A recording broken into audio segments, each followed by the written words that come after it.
It appears community activists have been successful in derailing plans to build a restaurant supply depot near the Celery fields, the cherished recreation area.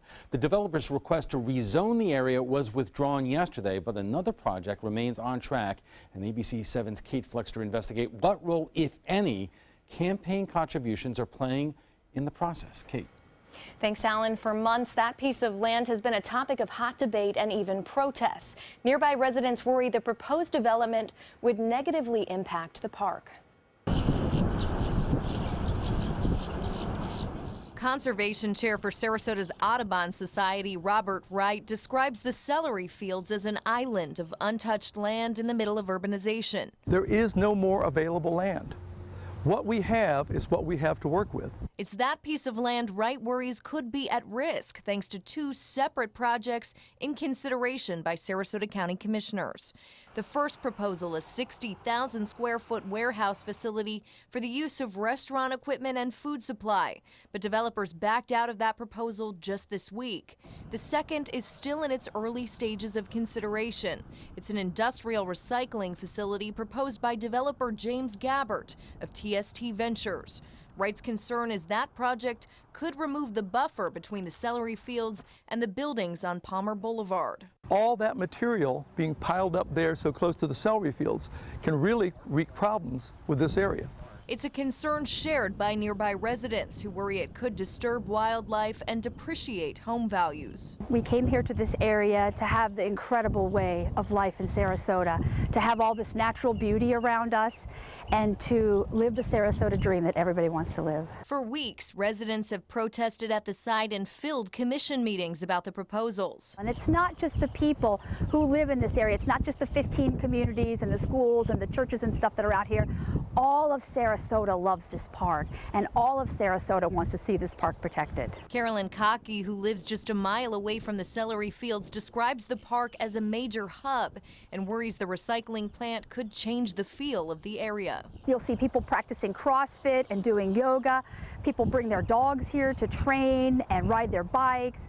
There are tons of birders here with cameras, and I think that's something our commissioners are overlooking. It just so happens the developer of the project has contributed thousands of dollars to the campaigns of several commissioners. A scroll through each commissioner's campaign contributions on the Supervisor of Elections website, and the address 1250 Hidden Harbor Way begins to appear. So we traced the address back to the property owner. According to voterrecords.com, it's owned by James Gabbert, who also owns the company proposing to build the industrial recycling plant by the Celery fields. Commissioner Paul Caragiulo received 21 contributions from that address, amounting to $4,200. Commissioner Mike Moran also received 21 contributions from that same address, amounting to $4,200. Commissioner Alan Mayo received 22 contributions from that same address, amounting to $4,400. And Commissioner Charles Hines received 23 contributions from that address, amounting to $4,600. In total, commissioners received 87 contributions from that one address, amounting to $17,400. The one commissioner who did not receive any contributions from the address, Nancy Dietert. We reached out to her for comment, and she said simply, "People always look to campaign contributions for some kind of correlation, but I haven't seen that."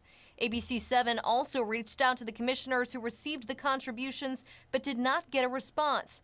To be clear, developers and business owners making campaign contributions to commissioners is perfectly legal, although it rubs some local residents the wrong way. From a standpoint of a citizen, I feel that's an insult to our intelligence. Back at the Celery fields, representative for the Homeowners Association at the nearby Enclave neighborhood, Carlos Correa, worries commissioners may factor those contributions into their decision-making. There really hasn't been a whole lot of understanding in what are the concerns of the citizens in this area. Correa clarifies he and his neighbors are not against development, but hope their opinions and concerns will be factored in. We understand that development happens, but there's a certain way to do it with common sense, and there's a certain way that we rely on the county to manage that.